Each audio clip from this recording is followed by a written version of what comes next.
You found it. Your home for the best content on your favorite team, the Fighting Tigers of LSU. Do us a favor, subscribe to the channel, leave your comments below, and be sure to smash that like button.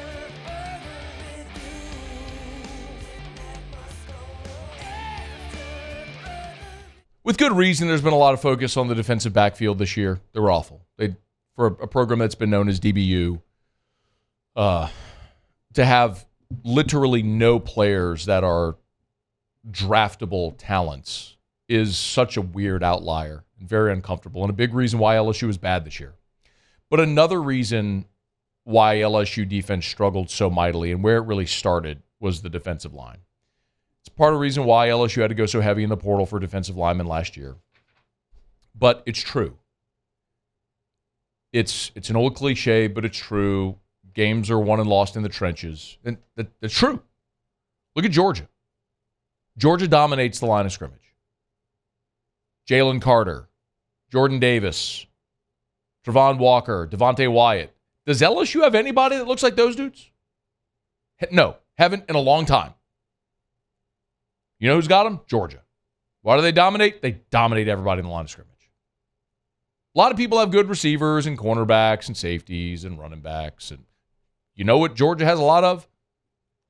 Strong, athletic, big people.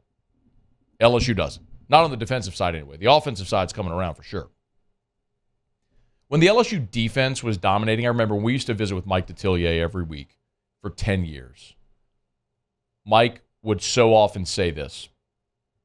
Everybody calls LSU DBU. They're really D-line you. And Mike had this stat of the consecutive years. LSU had set a record for the consecutive years of having a defensive lineman drafted. It was a decade, something like that. I don't remember exactly off the top, but it was a crazy long streak. I'm thinking about the list of All-American defensive linemen, from Chad Lavallee to Marcus Spears, Claude Roten, Glenn Dorsey, Drake Nevis, Benny Logan, Sam Montgomery. That's not even to mention the guys that were great players that weren't All-Americans. Marquise Hill, Markevius Mingo, Michael Brockers, Rashard Lawrence, Neil Farrell, Davin Gotcha, Arden Key, Daniil Hunter. I mean, think about the list. It's incredible. I mean, LSU just funneled incredible defensive line talent through this program. But the last time LSU had a defensive tackle earn first-team All-America honors was 2012. Benny Logan in 2012. It's been a decade since LSU had a defensive tackle earn first-team All-America honors. That's after the stretch where you saw Lavallee, Williams, Roten, Dorsey, Nevis, just boom, boom, boom. It was one after another. And it's been more than a decade now since you've had a first-team All-American at defensive tackle. And it's obvious to see why. Look, your secondary was bad, but your defensive front seven gave them no help. You were 89th in the country against the run this year. You were 56th in sacks. You were 71st in TFLs. You don't have the dudes up front. You don't have it at any level of the defense right now, but you got to get it at the line of scrimmage. So when you look to next year,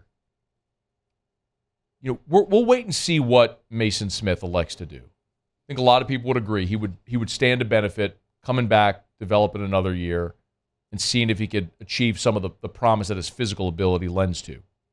Mekhi Wingo is a really good player. He's a good player. He's undersized.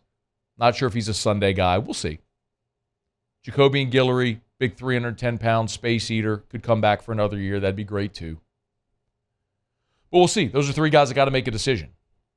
You're going to return Jalen Lee, Fitzgerald West, Bryce Langston, Ty G. Hill, a bunch of young guys that haven't played. And then you got two guys coming in. Demarion Johnson out of Westgate and Sean Washington, the JUCO player out of Warren Easton, who went to Georgia, East Mississippi Community College this year, and then he'll be at LSU next year. But it ain't no secret why Brian Kelly, at his press conference when he was asked, talked about how they got to go attack the interior of the defensive line. Because you don't have dudes there.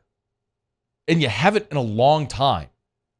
And if you look at the gap that's been created with LSU and Alabama, that's a primary reason for it.